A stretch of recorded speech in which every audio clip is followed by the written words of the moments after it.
পরিবর্তনের সরকার আসার পরে শুধু সন্দেশখালি নয়, গোটা রাজ্য জঙ্গলের রাজত্বে পরিণত করেছে তৃণমূল কংগ্রেস। আপনারা জানেন যে সন্দেশখালিতে সেখানে শিডিউল কাস্ট, শিডিউল ট্রাইব এবং আদিবাসী অধ্যুষিত অঞ্চল, সেই অঞ্চলে আজকে দীর্ঘদিন ধরে বছরের পর বছর সেই প্রান্তিক মানুষের উপরে শেখ শাহজাহানের নেতৃত্বে তার দলবল, ওই যে আপনার শিবু হাজরা, উত্তম সর্দার এবং আরও আছে, এই সাগরেদরা তাদের উপরে নির্মমভাবে অত্যাচার করছে। আপনারা শুনেছেন, এর মধ্যে তাদের বক্তব্য আপনাদের মিডিয়ার মাধ্যমেই আপনারা জেনেছেন যে সেখানে গরিব মানুষ পাট্টা পেয়েছে জমি, বা কারুর 10 কাঠা, কারুর 1 বিঘে, গরিব মানুষ তারা সেখানে চাষ করছিল।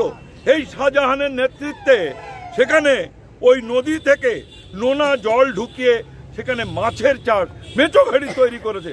তারা বলেছিল যে না, আমরা দেব না, আমরা চাষবাস করে খাবো, গরিব মানুষ, এ জমি আমরা দেব না।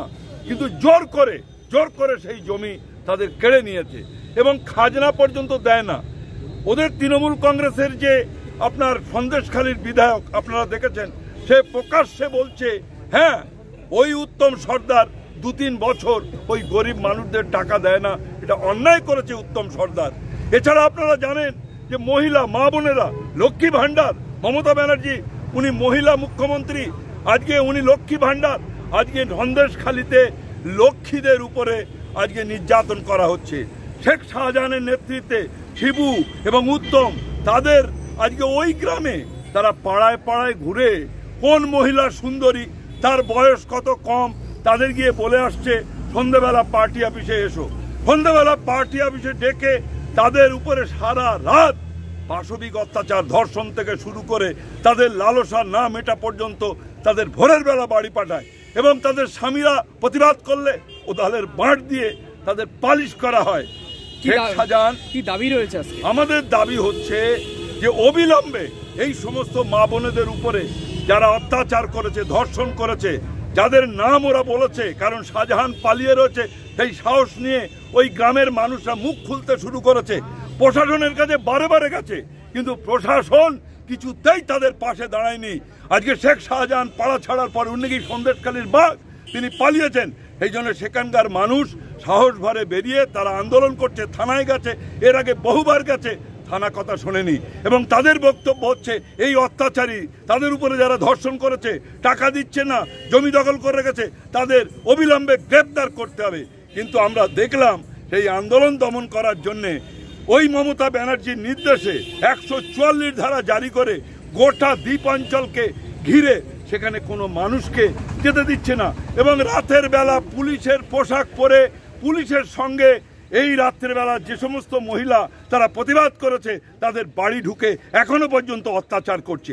117 জনের নামে মিথ্যা মামলা দেয়া হয়েছে, ইতিমধ্যেই 17-18 জনকে ধরেছে। আমাদের পার্টি রাজ্য কমিটির সদস্য এবং তিনি হচ্ছেন আদিবাসী, এই যে নিরাপদ সর্দার, ইনিও আদিবাসী, ইনি প্রাক্তন বিধায়ক, তার নামে, সেখানে ছিল না, তার নামে আজকে বিভিন্ন নন বেলেবল সেকশনে কেস দিয়ে তার বাড়ি থেকে কালকে অ্যারেস্ট করেছে। আমাদের বক্তব্য হলো নিরাপদ সর্দার সহ যাদেরকে অ্যারেস্ট করেছে তাদেরকে ছেড়ে দিতে হবে, নিঃশর্তে মুক্তি দিতে হবে।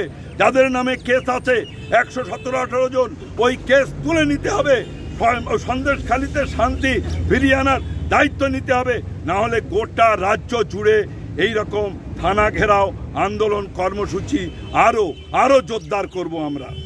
মহিলাদের তাদের ইচ্ছা মতো ব্যবহার করতে দিতে হবে তৃণমূলের নেতাদের। আপনারা দেখছেন গোটা মিডিয়া ছড়িয়েছে সারা রাজ্য জুড়ে, গোটা দেশ জুড়ে।